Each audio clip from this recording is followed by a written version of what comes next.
There's a sleep method from Korea that most Western parents have never heard of, and it's been helping babies sleep through the night for generations. While you're Googling, why won't my baby sleep at 3 in the morning? Korean mothers are using techniques passed down through families that work so well, other countries are starting to pay attention. Today, I'm going to share exactly what they do differently and why it works so incredibly well. Before we get started, I want to be clear that every baby is different. Every culture has valuable wisdom to offer, and what works for one family might not work for another. But the Korean method has some fascinating elements that are worth exploring, and many parents who've tried these techniques report remarkable results. So, what exactly is the Korean method? It's not just one single trick or technique, it's actually a holistic approach that combines several key principles rooted in traditional practices that have been passed down through generations. At its core, the Korean method emphasizes creating an optimal sleep environment, establishing strong routines, and using specific techniques that help babies learn to self-soothe and sleep through the night from a surprisingly early age. Let's start with one of the most distinctive elements, the sleeping arrangement. In traditional Korean culture, families often practice co-sleeping, but not in the way you might think. Korean families typically use what's called an ondol system, which is a type of underfloor heating that keeps the entire room at a consistent, comfortable temperature. Babies sleep on thin mattresses or padded mats on the floor, which might sound unusual to Western parents, but there's solid reasoning behind it. The floor sleeping arrangement keeps babies close to the ground where the air is actually fresher and the temperature more stable. There are no worries about falling off a bed, and the firm surface is beneficial for developing spines. Many Korean parents believe this setup creates a sense of security for babies, almost like they're being held close to the earth itself. Now, I'm not saying you need to have your baby sleep on the floor, but the principle here is about creating a safe, temperature-controlled environment that remains consistent throughout the night. Temperature control is actually crucial in the Korean method. Korean parents are meticulous about maintaining the ideal room temperature, typically between 65 and 68 degrees Fahrenheit. They avoid overdressing babies, understanding that overheating is not only uncomfortable, but can actually be dangerous. A baby who's too hot will wake up more frequently. The Korean approach is to dress babies in light, breathable layers and let the consistent room temperature do the work.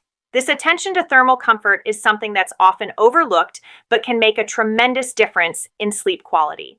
Now let's talk about one of the most interesting aspects, the use of a thick rolled blanket or towel. Korean mothers traditionally place a rolled up blanket or towel alongside their baby while sleeping.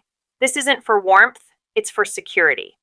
The roll creates a gentle boundary that mimics the confined feeling of the womb, which babies find incredibly comforting. Some parents place these rolls on both sides of the baby, creating a cozy, nest-like environment. This technique helps babies feel secure without the risks associated with loose blankets in the crib. You can replicate this with a pregnancy pillow or specifically designed baby sleep positioners that are safety approved. White noise is another cornerstone of the Korean method, but they take it to another level. Korean parents don't just turn on a white noise machine and call it a day. They're very intentional about the type and volume of sound. Many use recordings of nature sounds, particularly running water or gentle rain, at a consistent volume throughout the night. The key is consistency. The sound never stops, never varies, creating an audio cocoon that masks sudden noises that might startle a baby awake. Some Korean mothers even use recordings of womb sounds or heartbeats, recognizing that these primordial sounds are deeply soothing to infants.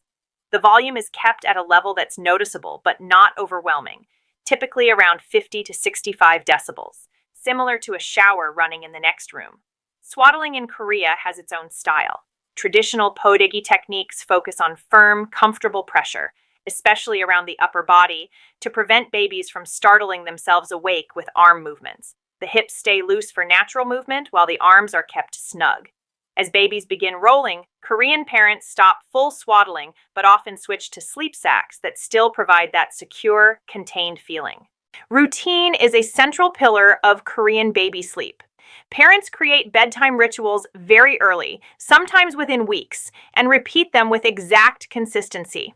A typical routine includes a warm bath at the same time every night with carefully controlled water temperature and sometimes calming herbs. Afterward comes a gentle oil massage meant not only for bonding but to relax the baby's muscles and signal that sleep time is near. After the massage, many Korean mothers incorporate taegyo-inspired calming techniques. Though traditionally tied to pregnancy, the same principles apply to infants. Soft classical music, gentle rhythmic speech, lullabies, or simple poems delivered in a soothing, consistent tone. Babies begin to associate these sounds and this calm atmosphere with sleep. Lights are usually dimmed to create a smooth transition from day to night. Korean feeding habits also differ. Parents often introduce structured daytime feeding schedules early, giving feeds at regular intervals and keeping babies awake and active afterward, so they learn that daytime is for eating and play.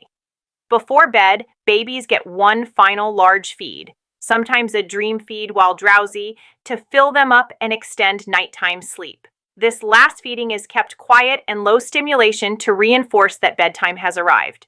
Many Western parents are surprised by this. Korean parents don't rush to every little sound at night. They practice gentle observation, waiting 30 to 60 seconds to see whether the baby is actually awake or just making noises during light sleep. This helps babies learn to settle themselves between sleep cycles. If the baby is truly crying, they respond immediately, but they've learned to tell the difference between fussing and real distress. Korean babies are taught day-night differences from birth.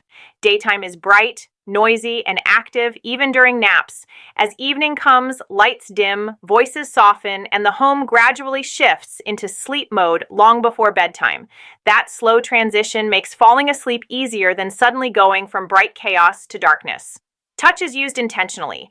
Babies get lots of daytime closeness through carriers, but at night, Korean parents minimize picking up. If the baby fusses, they soothe with patting or light touch while keeping the baby lying down. This reassures without waking them fully or teaching that fussing means being picked up.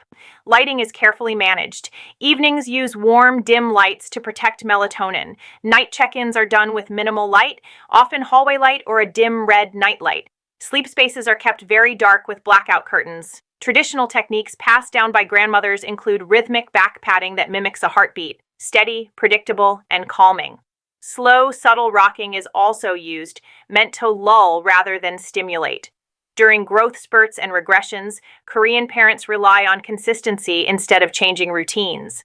They keep bedtime, environment, and responses the same, knowing the disruption is temporary. This helps babies return to good sleep faster. The Korean approach also values the mother's well-being. The postpartum rest period, sanhujori, provides weeks of reduced stress, allowing mothers to recover and establish good sleep patterns with their babies. These ideas align with research. Consistent routines, white noise, self-soothing skills, and stable environments all improve infant sleep. You don't need to follow everything, just choose what fits your family. Maybe temperature control, a consistent routine, gentle observation, or better evening lighting. The Korean method doesn't create perfect sleepers. Babies still wake, but it gives them tools to fall back asleep with less help. Start small with 1 or 2 techniques and give them a week or 2. Good sleep comes from multiple elements working together, not one magic fix. This approach blends attentiveness with independence to help both parents and babies sleep better.